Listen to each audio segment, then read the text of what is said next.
Hi, everyone. Thank you for being here. Welcome to the 2023 Annual Conference and Book Fair in Seattle, Washington. I am Jenny Young-Krupp, a member of the AWP Board of Directors. Here is a visual description of myself. I am a biracial Korean-American woman, short, middle-aged with long brown hair and glasses, and I'm wearing a black dress and a red sweater. The Association of Writers and Writing Programs is a small but mighty nonprofit organization that amplifies the voices of writers and academic programs and organizations that serve them, all while championing diversity and excellence in creative writing. I am a member of the AWP Board of Directors, but first and foremost, I am a member of AWP. Membership with AWP provides me with writing resources year-round, but just as importantly, it allows me to support other writers, especially those who are just starting out. My membership dues help writers find meaningful careers and publication opportunities and make services like the Writer-to-Writer Mentorship Program possible. If you are not already, I invite you to become a member today. We are delighted to bring you this event today. I'd like to acknowledge and thank all of our conference sponsors and the literary partner hosting this event, Alice James Books. Our literary partners and sponsors allow AWP to present these extraordinary literary events and help us keep our conference affordable and accessible. Please join me in thanking all of our conference sponsors and partners for their support and participation. Before we start, I do have some brief housekeeping. Please silence your cell phones. Remember that there's no flash photography during the presentation. Please respect seats marked as reserved for attendees with accessibility needs. And please give the authors about 10 minutes after the presentation to get to the book signing table before approaching them to have your book signed. Lastly, we ask that you please be aware of your fellow attendees who may have disabilities and help AWP to be more accessible. Specifically, if you see a barrier to accessibility, let us know by calling or texting our accessibility hotline at 240-269-6635. Please also be aware of those with invisible disabilities and do not question someone else's use of an accommodation. Thank you, and now it is my great pleasure to welcome Joseph Legaspi, who will introduce this fantastic event.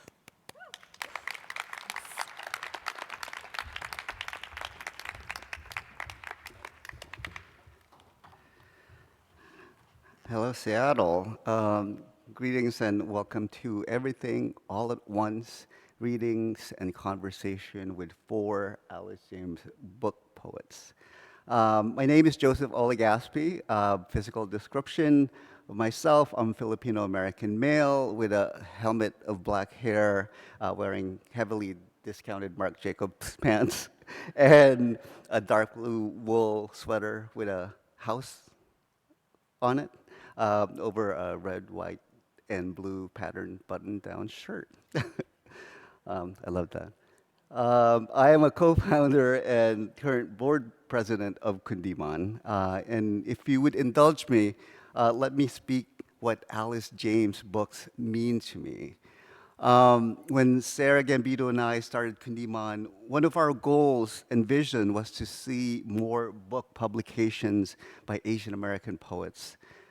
In our fledgling days, over a decade ago, Alice James' book readily partnered with us to establish the Kundiman Poetry Prize, assuring the publication of a book by an Asian American. In turn, the prize launched the writing careers of the likes of Matthew Olsman, Kathy Lynn Che, and Janine Joseph, who's one of the readers tonight.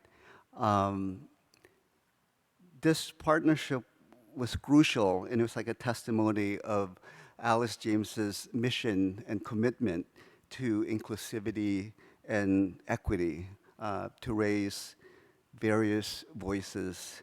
I want to also stress that it was a true partnership, and that Kundiman's creative leadership actually, along with Alice James's board, selected the winners. So we had a lot of say in the choosing of the books. So I just want to give a heartfelt thanks to Alice James' book, and especially to its executive director and editor, Carrie Salerno, who's sitting up front. So I'm very honored to preside over this event, truly honored. Um, so I'm presenting three intensely talented, self-assured debut poets, Aldo Amparan, Ina Carino, who's actually going to join us virtually, and Jay Estanislao, that beautiful name, Lopez. And I mentioned Janine Joseph earlier. Her second collection, actually, really anticipated collection, is out now. Today we'll read in alphabetical order, and after that, we're all gonna sit down and we're gonna, you know, chat, like coffee talk or something like that. But we're gonna hopefully, and we will, speak about a broad range of subjects. So let's start off with Aldo.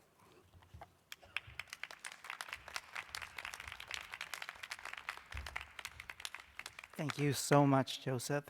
My name is Aldo Amparan. I'm a Mexican American person. I'm wearing a black sweater, black jeans, a leopard print beret, and I'm going to be reading from my debut collection, Brother Sleep. Thanatophobia, or sleep, addresses his brother. And this has an epigraph by Federico Garcia Lorca, No duerme nadie por el mundo. Night, the world boils. Men tell sleepless in their sheets like stars, because I look down, where a man holds his only son among the spillage of buildings and children sitting on debris after the bombs cast their shadows onto stone. There the boy hangs from his father's arm, his father's hand folded to the open neck, and the open eyes like cold nickels look past me, past the white sheet of linen. How terrible the fabric that veils the end. How terrible the night for him, the sleepless brother. When an American soldier swallows a grenade which bursts as it slips down his throat, a Mexican immigrant, a woman beaten half to death for stealing a pomegranate, breaks the fruit skin open, red from her wounds like the insides of the fruit or the insides of the soldier, and doctors put to sleep a girl to replace her heart with a new beating. Soon that artificial sleep turns the same terrible fabric. Her mother, quiet as a desert in the hall, admires Wojciechowski's untitled Buffalo, that great beast at the edge of the photograph, suspended in air forever. And the girl's father reaches her mother's arm to keep her from plunging off the rooftop to fall into you, brother. I know nothing but impermanent rest. How do you do it each time you take and wrap your permanence around sleep? Brother, you terrify me. You make my heart gallop like buffaloes in the white desert, their large bodies advancing their fall.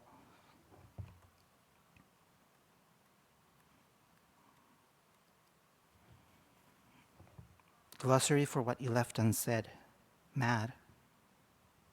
1. In my religious high school, a pastor recounted a story he saw on the news about a woman who burned alive her newborn triplets in the oven and woke up as if from a trance to find their tiny charred bodies. The pastor uses this story to prove the existence of the devil. 2. First time I walked clasping my lover's hand, my back itched with stares. I heard the cracks of revolving necks shaking their disapproval, a sound of interlocked cogwheels. I crossed the bridge to El Paso, rotating flesh seals trailing my steps, my hand red inside my pocket. 3. Mother says I was born with a yellow stomach. that I was always a difficult child. Age 6, I couldn't eat anything that wasn't round, afraid of all the edges in my mouth. In the 17th century, women who spoke to animals or inanimate objects were burned at the stake. 5. And another cogwheel snaps. 6. I carry a sadness like a sibling in my arms, and though I feel the weight unhinging humerus from scapula, I bear it, offer my bastard brother sculpt the curve of my throat. Mornings I condense back into the world. His concretion fastens my extremities to the mattress. I hear my mother calling, and my brother shoves harder against me. 7. Age 12, I felt earthquakes no one else could feel, the whole house shaking, the mirrors rattle, the rooftop shedding shingles. 8. Age 14, walls bow louder than smoke, same noise as an open window in a speeding car, people shouting from the avenue. 9. Saw you kiss a boy last night, looked like you tried to swallow his face, swallow his whole, his what would your mother say? Best your brother wasn't here to see. Would have done abuelo in again and again. Better fix yourself, boy, better fix this. 10. I've written 7 suicide notes, 7 yellow pages ending in apology. 11. And again, there's proof of the devil. 12. And another cogwheel snaps. My mother shouts, you are mad, says, you are mad, says. 13. 14. I'm sorry.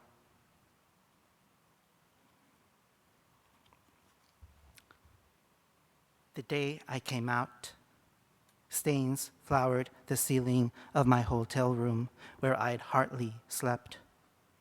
Sun leaked the inauguration of my new decade, and next to me a man I didn't know, past the bends of his body stirred. I reclined beside myself in the shade to remember his face, exalted in my breath, and how his voice shook the mounting pressures of still water as he said, I love you, though he'd never seen me before that night. I love you, with his gin and tonic, his winter fresh, his navel piercing, his elongated O's. I love you, he'd said, and maybe war ended with the word. I turned to his sun-smooth torso asleep there, his abdomen a road map of white space, clavicle, shoulder, tiny bird of a bruise in the droop of his back, and I thought maybe there's still time for celebration. My future a sky blue terraria to display this ever-burgeoning affection, not affliction, not affectation nor consequence. I kissed the man's forehead and left him there, nameless, left with no number, only the memory of his skin and this brilliant yearning to be seen outside. The street pulls shameless, so full of color, my body broke into a wave of electricity, merging seamlessly with the rest of the world. And then this is the last poem, and it's also the last poem in my book. And the title is This Room Will Still Exist, which I borrowed from a line from the movie Synecdoche, New York by Charlie Kaufman. In the beginning, a field broke grass from damp earth and fertilizer, but crops would not grow. The city crept closer. Before you and I were born, our hearts were ripe fruit dangling in a lonely woman's backyard. 94 years ago, a stranger slept with the window open.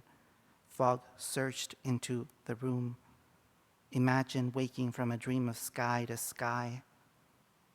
Tonight, your face vanished from my mind's unending mirror. A blue sadness replaced it. A sound, not your voice, not your laughter, but the echo of a shotgun. I strike my dresser's mirror, break off a shard the size of your head.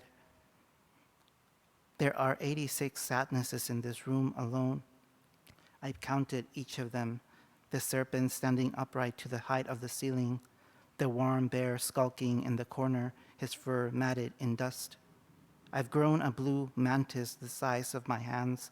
I've fed it copper and hyacinth, and often the black caracara locked in the closet ululates at night. I'll carry the nightstand, carry the bed and the desk, the lamp and the moths circling the lamp, to a new room in a new country. I'll wear a different tongue. I'll lacquer the moon. I'll build a bookshelf from the bark of a dead tree. I'll kiss a man. I'll kiss a man. I'll kiss and ask the moon, when did my brother become myth? His face a brown blotch in my dreams, his skin particles floating in sunlight. Some dull hour in the future, this alcove will be emptied of sound. On a still table in a changing city, my humbled body will open for the last time at the hands of a stranger. I'll love them for this final act of surrender, for the kind stitch and staple, and later, these walls will hold in them the hum of two lovers, which is to say two men or two women burrowing into each other's breath. Thank you. Thank you so much.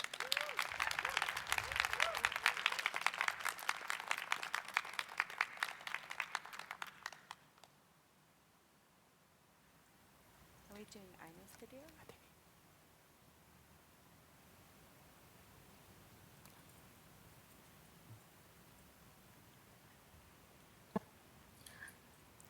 Hey everyone, I'm Ina Carino, and I'm so happy to be able to share this space with you today, even if I'm not there in person. So thank you for being here and for listening. Thank you to Joseph Legaspi for moderating. Big congrats to the other amazing poets on this panel on their books coming out, and also thank you to Carrie Salerno and Alice James Books. Everyone there has been just amazing to work with and so wonderful to me. So I'm really grateful. I have some poems to read from my debut collection, Feast. Yeah, here's some words. This first poem is called Lean Economy. I pop tins of the greasiest luncheon meat open, slather my chin with animal salt, asymmetrical to this story of that soldier whose pinky fingers were cut off in the war. Want versus want. Real love is when you loot a crate of lard-filled cans, throw it into the Pacific to feed your ancestors. In this oily paradigm, we learn to glut ourselves on marrow. They say it's a shame I subsist on scraps. Where do you shop for food? Show me someone who won't argue that there's nothing sentimental in this world, as if bastard histories don't crave undoing. In exchange, I'll show you how to nourish yourself. Lift your grandmother's knife, slice through the fattest layer in your gut, and eat.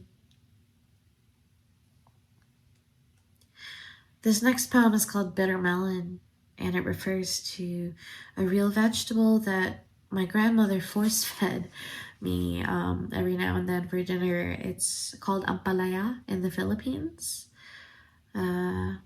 This is bitter melon. Balsam pear, wrinkled gourd, leafy thing raised from seed, pungent goya, ampalaya, cut and salt at the sink, spoon pulp from bumpy rind, brown half-moons in garlic and sparking mantika. Like your nanay did, like your lola did, like your manang brevinghat parsyak, you'll wince. You'll think of the taste of your own green body, mapait ang lasa. Your sneer, masakit dugot laman, it hurts the smack of bitter. Yes, you'll remember how much it hurts to nick your thumb as you bloom heat in acid, sili at sukang puti, to grow up glowering in half-light, to flesh out and plod through your own grassy way, unfurl your own crush of vines. After you tip it onto a mound of steamed rice, as you chew, The barb of it will hit the back of your throat. Look at yourself, square. You used to snarl at moths, start small blazes in entryways. Wood chip fires, flaking paint. Look, tingnan mo, see your lip curling in the glint of your bowl. Unruly squash, acrid vegetable, you'll flinch. You'll want to see nothing, taste like nothing. But when you disappear your meal, when you choke on the last chunky morsel of rice, you'll slurp, thirsty for more. A saccharine life. Huwag mo akong kalimutan, you plead. Taste me, taste me. This next poem is from my grandmother, my Lola. It's called Rice. Unhatched songs, quiet, perfumed, white, dirt-born pips cooking on the stovetop. I listen in half-light, breathe still, tilt my ear as memories of Lola float up with a milk scent. Over her shallow basket she'd clean the rice, pick tan shell from ivory kernel, say, in America, with a husk like that, you'd scoff at the lightest skin, the palest fear. Daily she fed me, sweet mug of thick soy, gingered meat, hot mounds of rice. I still wonder how a grain too small for a wish holds the task of feeding in its shell. I left Lola on her cement step, her chipped plates, those women stooped and bronzing in paddies, and I try not to confuse the smell of soggy hulls with the damp musk of an American dream.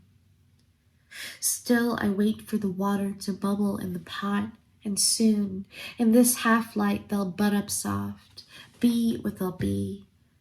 And when it's time to grow up into this white, white world, give me a brown husk like that. This next poem is called Fiesta, which means feast. There's an epigraph. Feast, noun, a large meal typically held as a celebration. From vulgar Latin festa, also source of Spanish fiesta. Fiesta. 1. Surrendering to a new tongue is having mine sliced on the jag of expectation, language cut on sweetened rim, chipped teeth whitened. But sugar burns bitter. I watch my sentences crack, candy glass shattering on foreign floors. 2. As a child, only the sweetest poisons would do to nettle my mouth electric. Once I swallowed a tamarind hard candy the size of a large marble whole.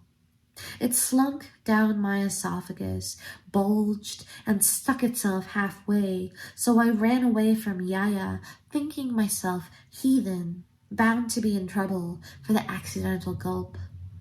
In my tempest blinking, she called my name, found me under the banister, her hands warm and blurred as I wept. Matay akon, this is how I die. But instead of letting me, she had me polish the hardwood floors with a dried coconut half, push on the husk with my foot. We did it together, better than wax. Soon the candy melted within the house of my ribs. 3. These days I crave salt over sweet, shiver at the sting of it, threshing my inner cheeks, pucker of gums, swollen bottom lip, as I swallow soups and stews, peasant food from sepia days, vegetables swimming.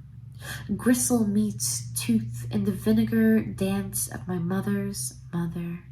But when century eggs stare dark, those jellied eyes, I mash orange calabasa into my rice, ready to honey bitter bile ladled, purposeful, into every red clay bowl. 4. When typhoons flapped torrential above the crags of the Cordillera and the power went out, my mother would slip wool warmers onto my legs, bundle me in mothball sweaters and dappled ikat shawls. We'd light candles around the house, procession of dripping tapers, my sisters' necks garlanded by everlasting straw flowers, candy scents so slight even years after they'd dried. Such rituals, board games in the dark, shrimp chips and boiled peanuts at dawn. In the end, even immortal straw flowers shed petals like tears, the daisies strung around our necks, gilding the way to a new country. 5. To eat is to meld tongue with heat, an abundance of crumbs at table. Milky mounds of pandesal, Bible tripe drowning in gravy. Par the best parts of harvest with the worst, long beans with okra mottled, crisp onion to counter the softest parts of a nightshade's skin, the flesh of it sweet. I pinch the cream with fingers, burn the expectant roof of my mouth, as if waiting for the pain that makes me whole again, alive. Nabiyag-ak.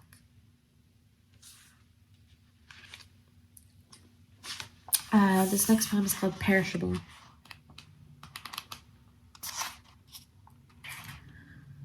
For Mama Tet. My grandmother taught me how to slit the milky belly of my favorite fish, to scrape at filmy scales with a knife, snip the stiff fins behind each gill.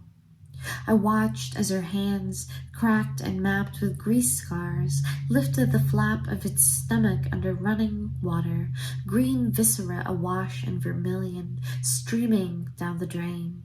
Slashed body, ready for the pan, for salted skin to spark in oil. It was dark in our kitchen, a single window above the sink, and I didn't understand what perishable meant. Once at school, we were tasked with gathering canned goods for people devastated by typhoon. Beans, instant coffee, tins filled with rice. I wanted to send them bananas, eggs, butter, sayote, milkfish, what I knew of sustenance. But grandmother let me be. I packed the dying treasures in a cardboard box, took them to class the next day. Everyone laughed. In shame, I cracked the eggs behind a bookshelf to sulfur the hall in the weeks to come. I knew that much, that breaking can mean release. What I didn't know was that the fish under the faucet wasn't alive, even as I'd watched grandmother hook her finger into its cavity and pull from the wound. At dinner, I poked at cooked flesh with my fork, a million bones fine as whiskers threatening to prick my gums. Why didn't you tell me? Grandmother didn't answer. Instead, she pried spine from remaining half, picked the meat clean of tines, scooped it soft into my mouth. I just have one last poem for all of you. Thank you again for being here and for listening. This poem is called It Feels Good to Cook Rice. It feels good to cook rice. It feels heavy to cook rice. It feels familiar, good, and heavy to cook rice. When I cook rice, it is because hunger is not just an emptiness, but a longing for multo, the dead who no longer linger. 2 fingers in water, I know just when to stop, right under the second knuckle. In the morning, chew it with salted egg. In the evening, chew it with salted onion. At midnight, eat it slovenly with your peppered hands, licking, relishing each cloud morsel, sucking greedy as if there will no longer be any such thing as rice. Good is not the idea of pleasure. Rather, it is the way I once tripped and spilled a basket of hulls and stones onto soil, homely sprinkle of husks as if for a sending off, How right it was, palms brushing the chalk of it, swirls rising and streaking sun. Heavy is not the same as burden, rather it is falling rice as ghostly footfalls, trickling mounds scattered on wood. My dead Lolo in compression socks, my dead Lola in red slippers scuffing, and a slew of yesterday's titos and titas, their voices traveling to me, tinny, ringing, as if from yesterday's Nova. Familiar, just what it sounds like. Family, blood, home, marrow, bone, grit, calcified memories of things that feel good and heavy, calcified as in made stronger by mountain sun, only to have them crumble after enough time has passed, just like the mountain forgot what it used to be. Still, it feels good to cook rice. It feels good to eat rice, even by myself. And it feels familiar to know. With each grain I swallow, I strap myself to my own heavy hunger. Thank you. Hey everyone, I'm Ida Carino, and I'm so happy to be able to share this space with you today.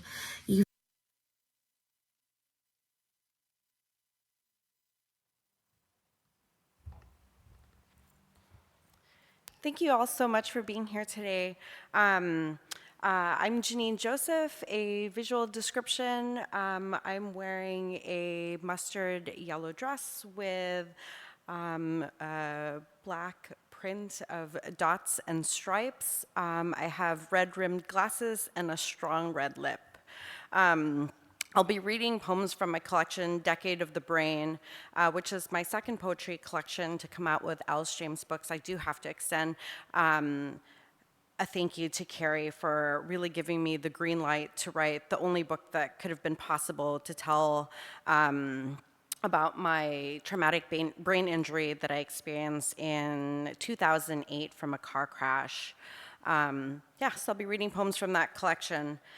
This first poem is called coup contre coup, which is a term for the type of head injury that I experienced, which is whiplash. So coup is when your head moves forward and your brain moves forward along with it, and then contre coup is when your head slams back. So coup contre coup. I was at a low ebb when the ambulance reversed along the gravel and the roar traveled to Janine. For days, the churned rocks looped their sound until her brain felt like the surf, and the familiarity lulled her to sleep. Lulled her in the hospital's machines, lulled her in the backyard of her father's home where she swayed in suspension, like the empty hammock at first, then thrashed in the gale like Odysseus lashed to the masts of me. She could not tell you where I was, though the depths were in her. Wailing where I waited were the sirens skirting the corner. The vehicle still leagues away from rescue.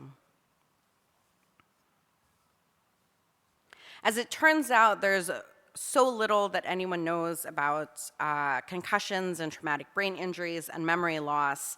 And something that no one really told me about was that your hormone levels will continue to fluctuate, and you might experience long bouts of just sheer anger.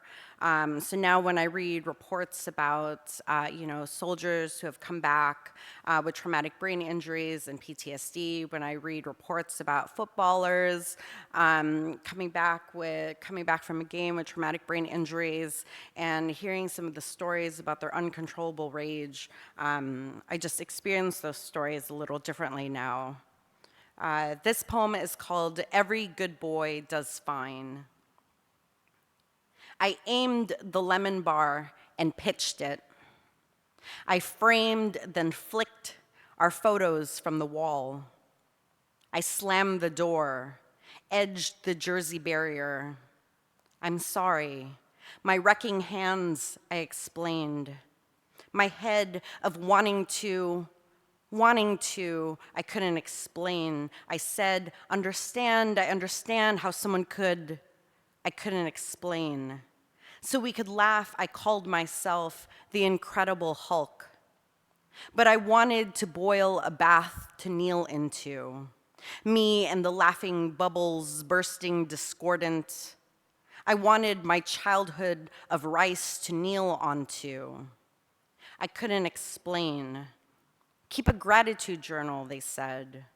I confessed, told them as a child I selected the weapons of my punishment, told them about the armoire of buckles and wood, how once all night I was punished out, how once all night my temperature dropped by the pool, how then the coaches at school knew what to do with my body, built to take a blow, and put me on the field on defense. Get plenty of rest, they said. What if, I said, on a loop, what hell was helixing in me, no one could say. In the book I read, a concussion walloped its wife, then swallowed the hammer.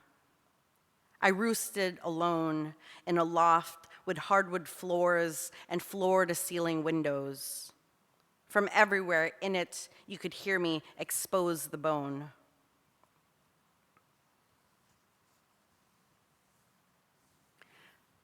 This next poem has a running title. It's called My Chiropractor Gives Me a Name, but I'll read it again and then move right into the poem. My chiropractor gives me a name for what's the matter. The white stack of vertebrae curving in reverse in my neck in the revelatory film. I massage my misery, but cannot see the error in what she touches on the negative. Distracted I am by the sight of illuminated petroglyphs bucking beneath my occipital bone. We can correct this, she says, and she twice does so fast I do not remember closing on the drop table my eyes. On my back, low tide and stray stars suddenly, after a decade, then her voice pooling clear in my ears. She, by the light box where my spine lingers, lets me heave an oh, when I side by side see a healthy neck against mine and see my nape as held by the wreck. Oh, she leans in her study of what of my body the rays traveled accidentally. My costal cartilage long calcified, skeleton, a lantern framing the air rendered black. I put my face in the reflection. Y'all can experience that poem in the same way as it appears or in the collection itself. But again, to great thanks with Alice James Books for really working with me on the shape of these poems, the way this poem unfolds on the page. It's shaped and it moves on the page exactly as my neck does now. Apparently, after my accidents, my neck straightened, so it lost its natural curve, and then over the years it began to curve in the opposite direction, which I didn't know until a decade after my car accidents, when for the very first time I met a chiropractor who did an x-ray on me before manipulating my neck. I tend to go into things, I tend to walk into my own fears. And for a long time, I was really terrified of snakes. I had moved to Oklahoma, and there were snakes everywhere, especially the venomous kind. And I decided to join an online snake network so that I can familiarize myself with my demons, essentially. And while familiarizing myself with various snakes, I fell in love with one of these snakes. It's called the hognose snake. If you don't know anything about the hognose snake, I encourage you all to look them up. In order to save themselves from their predators, they will pretend that they are dead. What magnificent creatures. This next poem is called Oh, I'm Dying, and it also has a running title, so I'll read the title again. Oh, I'm dying, I'm dying. The disembodied voice ribs in the clip of the snake whirlpooling itself to a fake death. Black, she belches. Blep, as the faux cobra scrapes, underside up along the grass, forked tongue trailing the coil. Oh, I'm dead. But we know it's not. The touch me not gapes its mouth long enough to be patted again by the cowgirl who runs one finger a length of ventral scales. With shit, it musks itself, sometimes punctures a bleed in its commitment to being left alone. I rewind to the seconds of its resurrection when it flips to flee and pause to admire its hognose of a snout, upturned and useful, subtle shovel in the plot.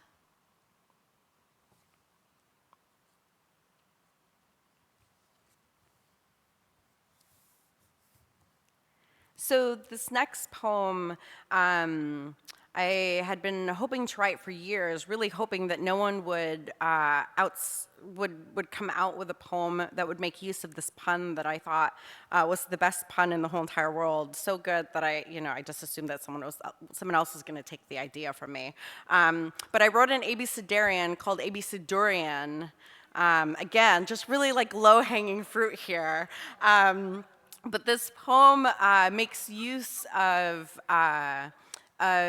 the alphabet that I actually grew up with. I was born in the Philippines and I grew up with 2 additional letters in my alphabet in the Filipino Tagalog alphabet, we have L, M, N, N, N, G, O, P, Q. So this is the alphabet that I make use of and that I pay homage to. I also pay homage to my grandmother, who is an actress in the Philippines, Lillian Leonardo. And this is abecedurian for Aba. Bourdain in the rerun says the king of fruits, camembert-like custard, smells of sun-spoilt death. But the phrase she recalls is dead grandmother, which bites my tongue. How does anyone forget ever eating, ever excavating from the pale lobes of the foie gras fruit, she gasps. We finished the rest of our attachment with this misgiving, Googling images of thorn husks bisected like my own human brain. Impossible to her to sample, then overwrite the funk. Impossible to her that the Janine I was ram-rattled into the Janine I am now. When the concussion receded, I journeyed across Came and Kettle in my habit of skin, immigrant again in this afterlife of a life without my grandmother tongue. In Lake Lillian, I pressed my forehead, but nothing natural bore me. I dub her monochrome now with noise. Ang doktora, Prinsipe Teñoso, anak ng kidlat, her whole oeuvre voiced over with what I have left. How does anyone forget? Pollen yellow, the odious pulp I can't qualify on my taste buds. How quick my mouth went dry. At the reunion, we extend the butterfly leaf, reminisce around the table, and in all my stories, she is a monolingual sitcom grandma. When I sketched the time she didn't know it was me telephoning, I flush with my hands 2 fluencies, the punchline undermined. Even their memories, my memory devours into this vanisher language. How does anyone do anything? I stop asking when I board the plane. In this life, I exist awake until the altitude change exhumes me. Where did she go? Where did I go in that rest? I've heard it's xenoglossy, what happened next. I heard through the pain, faint as zodiacal light, her voice in the air beyond where the body went down. I have just one more poem for you all. At the time that I was involved in my car accident, in addition to completely losing my memory and struggling with various post-concussive symptoms, I was also undergoing the process of becoming a naturalized US citizen. And I thought for a long time that this collection was going to be about my becoming a US citizen. But as it turns out, when you've lost your memory and are in the process of trying to remember who you are, you could really kind of forget what this entire process might be like, and it might become a very difficult book to write. And I found that the only entry point that I seem to have for writing about that time of my life is by writing about what happened after, and also writing about my father's own naturalization process. And so this collection, Decade of the Brain, kind of grapples with all of this memory loss, the loss of identity, while also going through a paperwork process of establishing a new identity. Thank you all for listening. This is called The Night Before You Are Naturalized, and it also has a running title, so I'll read the title again. The night before you are naturalized, we practice an ordinary life. Fresh off my flight, you ask if I have eaten, and I ask you if you are hungry, and we pull into the lot of the nearest restaurant that has something for you and something for me. It's almost spontaneous. We just have to make a quick call to say they can eat on ahead without us. You are seated to face me, and out of habit, I face the window that overlooks the corner and reach of street. I order what I've missed most, and you listen for what is good here, then order what comes recommended. It takes me through the appetizers to not be distracted by the moment's poetry.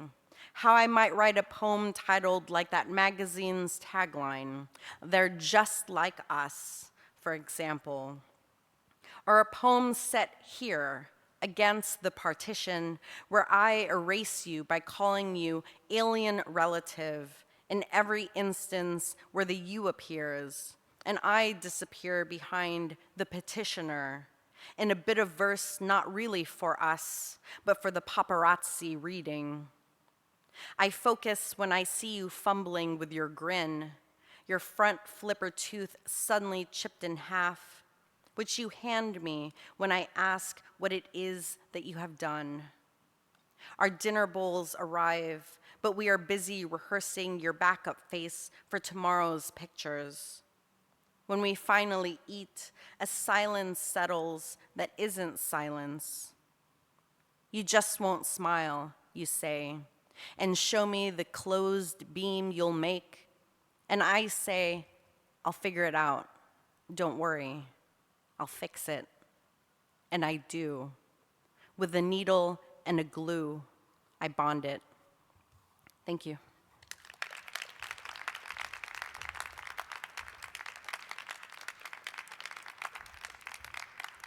Hi, everybody. My name is Jay Stanislao Lopez. Friends call me Josh, and we're all friends here, so you can call me Josh too. So one thing, I am a average height Latino man wearing a magenta sweater, black pants, and I am bespectacled. One thing this book is interested in doing is getting into the machinery of the cognitive shapes formed by our linguistic habits. And the first poem I'm going to read, I chose it as the first poem, it's the first poem in the body of the book. So it's the first poem in the body of the book because I felt like it situated the way I wanted to think about my writing. The moment I put pen to page, I have this issue of the male gaze, and what do I do with that power, right? And so I tried to turn it in on itself, hoping to destabilize it. I don't know if I can diffuse it, but anyway, so this poem I felt was trying to do that. Independence Day in West Texas. Bought with the soiled coins I pinched from the floorboard of our father's truck, my sister's sparkler fell into her sandal. Below her body, light pooled against desert night. A coincidence of beauty and suffering, which I would learn is an old coincidence. Old, too, a boy's hands placed on the causal chain. My mother smothered the glowing lace, first with her hands, then with a towel my brother fetched. Fireworks continued. Horned lizards skittered beneath wood pallets. I sunk behind our Dodge, and as my sister cried out to a luminous sky I then believed was listening, I buried my legs in gravel, counting seconds between its shifts of hue. After the fireworks, gunfire resounded, continuing through my sleep. I dreamt explosions turning milky, flooding the desert, saturating it. Our feet steeped in the milk, my sister's and mine together. Then others' feet, our countrymen, who pledged this precise disaster that for her woundedness she'd be remembered, for her woundedness she'd be loved.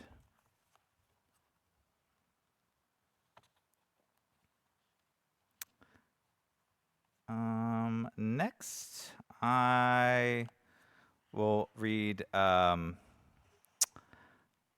this poem. So I enjoy unlikable speakers, speakers who have fallen into those traps of whether it be privilege or whether it be taking the easy metaphor. And I enjoy inhabiting that psyche and then trying to um, make it crumble just enough to where I learn something from the poem. So here is one of my my grumpy speakers. This poem is called Anti-Ode to the Metaphysical. It's an easy thing to complain. Watch me do it, there by rock formations older than any government. There, beneath trees shivering with crows. It's so easy I can do it underwater, not even knowing how to swim. It's easier than falling in love, and truthfully is as tender. In the morning, nestlings chirp with hunger. In the night, crickets whine to be loved. I've heard rumors of a greater being whose whole purpose is to field our questions. Well, this is not so much a question as it is a comment, and not so much a comment as it is a critique. My ailing body refutes the summer's songs. I've lost no more than the average man, but no less either. Steeped in patriotism, my children grow entitled to and estranged from the world. Trouble enough, this ephemeral life. Eternity? Well, I can already tell you how that will go.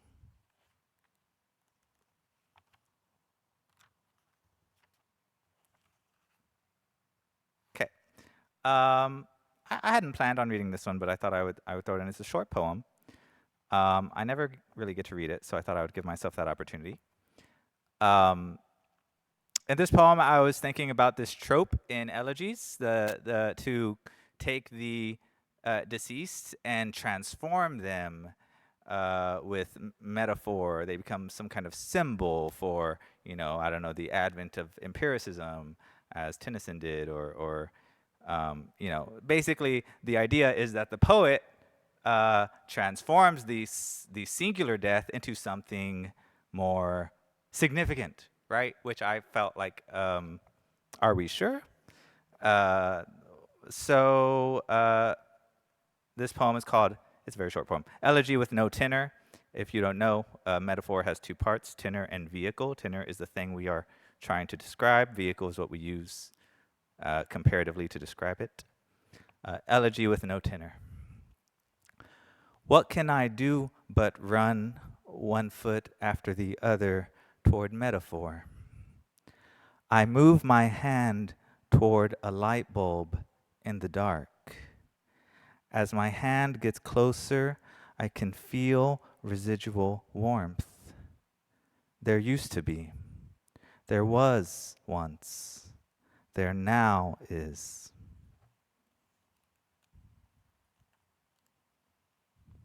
Okay, and I'll end with this poem. Um, so I like ending with this poem because I think it's the most hopeful in the book.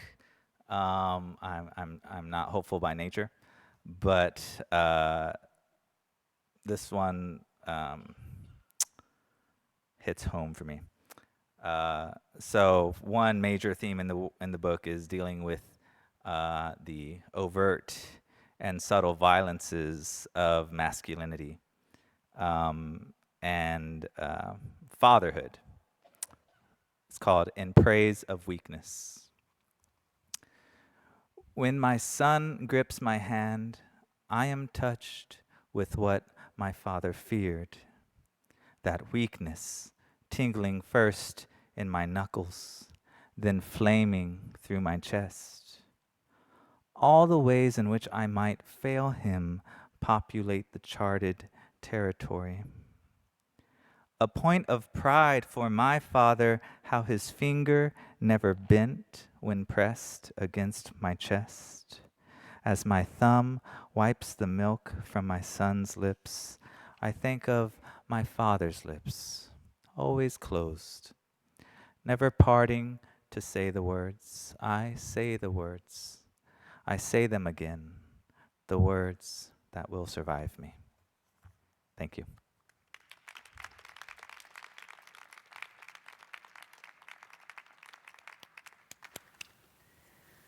Thank you all for your beautiful readings. We have about 15 minutes or so till we have an opportunity to speak, and I'll ask you a couple of questions. To start off, um, I love origin stories. So I would like to ask you, each and one of you, how you how you came to poetry. I know it's a broad question, but like, how did you find poetry? How did poetry find you? I'll start. We'll go reverse alphabet. I came to poetry writing very bad songs on my guitar as a teenager. I feel like there is, it was thematically underwhelming, but I did learn a lot about how syllables worked and how a sentence worked. Right? You could feel when a sentence was a syllable too long, very obviously when you're setting it to music. So that's how I started. But I didn't, I didn't write poetry seriously again until college. I was taking, I actually, as an undergrad, at first I was majoring in philosophy, and I was reading the continental philosophers like Kierkegaard and Nietzsche who loved poets, and that inspired me to take a poetry class, and I loved it. I took it. My very first poetry class was the wonderful poet Lauren Barry. You might know Lauren. And it was a magical experience, and I couldn't stop writing after that point. I have two origin stories. I first started, I think, thinking the way I think poets think. When I was a kid in the Philippines, having to ride the bus from school to my house, and in the Philippines, the bus would actually drop you off in front of your house. There wasn't a set bus stop, and so sometimes you could be riding the bus for hours as it was dropping every single kid off back at home. And I used to just write in my binder just a list of all the things that I saw. So it's just a binder, a list of nouns. And every day that I went on this bus ride, I would not write what I saw the day before, what was already existing there. And I have no idea why on earth I was creating these lists, but I did. And I feel like that way of observing the world maybe is like the DNA of the poet. And then the second time was after my car accident. When I had like lost my memory, and there was maybe about like a day or two where I wasn't really doing anything, and I don't know if I was exactly in my body or right, like my consciousness wasn't exactly in my body. But I woke up one morning and I just remembered that I was a poet, and I didn't know what that word meant. I didn't know what exactly I wrote. I didn't know what that word meant to me, but it was the first thing that came to me, and it's such an obnoxious thing to say that, after a long concussive period, So you I woke up remembered and I you're was a like, I'm poet. a poet? Yes, yeah, Yeah. yeah, and I didn't know what I wrote, but I was really interested in the idea of myself being a poet. And I used the manuscript of Driving Without a License, which I was working on at the time, as my roadmap back to myself. And it's so fascinating because poetry is like rooted in memory, Yes, right? yeah. Like that's one of the main tools that we have as poets. So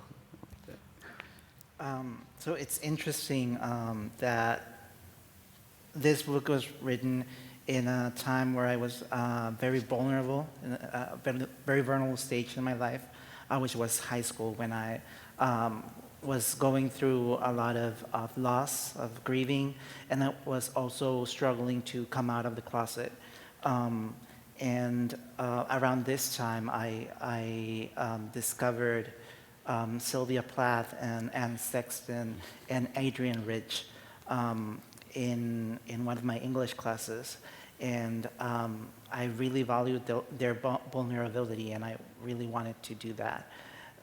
Then with time, I kind of steered away from poetry a little bit. I wanted to write prose, short stories especially. And when I was in my MFA, I actually, my thesis was going to be a short story collection. But in the middle of the MFA, I just scrapped all that, especially because of Ocean Wong's book, and because learning the beauty of line and line break, which prose doesn't really offer that leeway. Though some do, like some hybrid texts do, but I scrapped that manuscript and started writing. The last year of my MFA, I started writing this book as my thesis, and I'm really lucky to have it here. you're all part of marginalized communities, POCs, queer, the undocumented. And representation matters. But in terms of like responsibility, like do you feel at all or not in terms of representing or giving voice to your various communities? Can you speak a little bit about that? If you feel just a compulsion to be quote unquote a voice or the voice, how does that affect and how does that approach your writing? Because you do write a lot about place and cultural aspects and even um, sexuality. And Yeah. stuff. I mean, I acknowledge that I am a voice, and I hope to never be the voice. So, I write a lot about coming to this country from the Philippines and growing up undocumented, and I understand and I hope, and I'm really trying to work towards a possibility where mine is just one book among all the other books that are coming out by other undocumented and formerly undocumented poets and writers. because it's really, really important that not a single story becomes the story for all of our experiences, right? Because if there's anything that I've learned about my experience is that even though it comes into contact with another person's experience, our experiences are never the same because the immigration system and immigration to this US does not read us the same. And we have very, very different lives and stories, and it's really important to keep broadening that. Others? So I definitely write about my family, and I don't believe in an ahistorical self or I in the poem. I feel like when we write I, there's it's true from the reader's perspective, as well as our own, whether we know it or not, is that we're projecting a kind of context onto that I that is very hard, and you need to add some rhetoric to dispel any of those context transfer assumptions that the reader is making. So now whether that means I'm a voice for a certain experience, I kind of distrust that metaphor because, you know, now I'm getting metonymy and synecdoche mixed up, but that, you know, synecdoche is so reductive, right? It's so reductive, right? Why not? If you were going to elevate the poet, is the poet the voice or is the poet the eyes? Is it the nose, right? So I just feel like that's something we say to often give a sense that publishing a poem is an ethical act, which I don't know if that's true. Yeah. I don't know if it's inherently ethical to publish a poem. I just try to be honest and truthful in my work, and if people, you know, make metaphors from that kind of help process that, I think that's, you know, that's great. But I don't know if I ascribe to those metaphors. For me, when I started writing, I never thought of my identity as a voice for my identity, my work as a voice for my identity. I just wanted to write of my experience. As I was writing, as I was putting together the manuscript, I recognized the responsibility I had. And the line in this poem that I just read from the day I came out, maybe there's still time for celebration, was very important to me because of that responsibility. Because I write a lot about pain and trauma in this book. But it was important to have that insight into the celebration as well. So we have a couple more minutes. So one final question, since, you know, we're celebrating the publications of all your books. Can you speak a little bit, or a lot, actually, within the 3-minute time frame that we have? You know, your journey towards publication. I mean, for the two of you, this is your debut collection. Janine, you know, the second book is always, most of the time, tougher, right? Like it's a tougher sell. And I know that for a fact too. I think the second book, the collection, is just A, harder to write, you know, B, it's just tougher to get out there. So yeah, just speak a little bit about you know, your journey towards publication, and also comment on, you know, being, you know, persons of color. What do you think, or how do you perceive the state of poetry publication specifically at this day and age? So I was I felt in the process of putting this manuscript together before publication, right? I felt like I was a poem writer, and I knew how I wanted to write poems. I had no idea what I was doing when it came to compiling a manuscript. It felt like a whole other thing, Yeah. right? Just completely different, and I was so lost. Yeah. But friends helped me kind of organize my thoughts and frame the way I was looking at my work. um,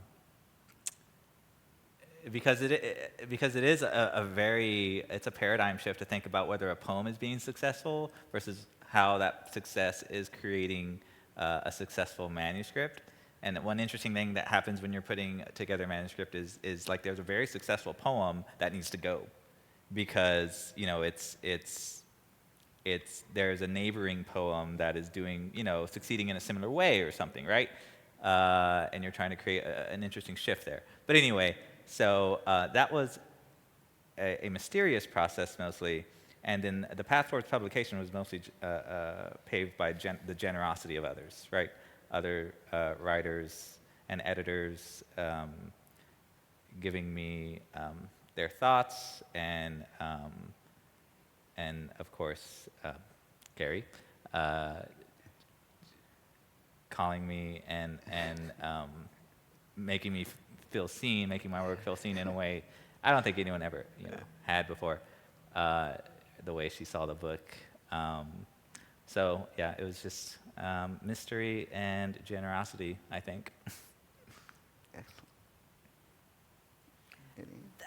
Decade of the Brain took a long time to write because I was doing a lot of readings from driving without a license, and it was really important to me that this book behaved and sounded very different from the first collection. And because I was constantly doing readings from the first book, I had that particular speaker kind of running all of her music through me at all times. And so it was getting in the way of the speaker of Decade of the Brain. The first book, I feel like I was constantly pressing my ear to the music of storytelling and the way of telling stories or bearing information within story. Whereas in Decade of the Brain, it took a long time to figure out what the equivalent music would be, and a lot of that really came down to the music of the syntax of this particular speaker. But because I kept hearing the other speaker and she kept getting in the way, I had to stop doing readings from that book and then kind of like clear out my ears for about 2 years until I could hear this one carefully. And then I did the thing where I didn't show anyone anything from this book. I mean, I was slowly publishing poems like a year or two after they were finished, but it was really important to me that no one had eyes on this book. And it actually wasn't until the book was really finished, and then I sent it to Carrie, and then I sent it to someone else and said, hopefully it's not terrible, no one's read it. Because now I've sent it to someone else, and I also, submitted it as part of my tenure materials. But it was really important for me to be able to kind of go from like beginning to end in my own head and listening to this particular voice without anyone getting into my own head. So my book came out of the origin of vulnerability. I wanted to allow myself to be vulnerable after being told so many times that I couldn't. Being raised in a Latinx household, I had to learn to allow myself to be vulnerable, and this was part of the process to let me be open about this time period in my life. Because I did shut down emotion during this period, and I was very unhappy because of that. And because of that, when the book was finished, I hesitated so much to put it out in the world. So I didn't send any poems to journals or anything until I had graduated from the MFA. And my mentor, amazing mentor, Sasha Pimentel, had to really push me to, this is ready, you need to start sending poems out. That's a good mentor. Yeah. Yeah. And I started sending out to journals, and I started getting acceptances, and that gave me a lot of more motivation. And then actually, when I sent this book to Alice James, it was a finalist for the 2019 award. And I tried editing it again and again, and the next year I was so thrilled to find out that it won, and yeah, it was. And on that celebratory note, thank you all for your words and for your responses. And thank you for the audience for joining us this afternoon. So, yeah, I think they're going to be out there signing books. So please do buy books and have these beautiful poets sign them, talk to them, ask them a lot of questions. So, thank you. Thank you, everyone. Thank you so much, everyone.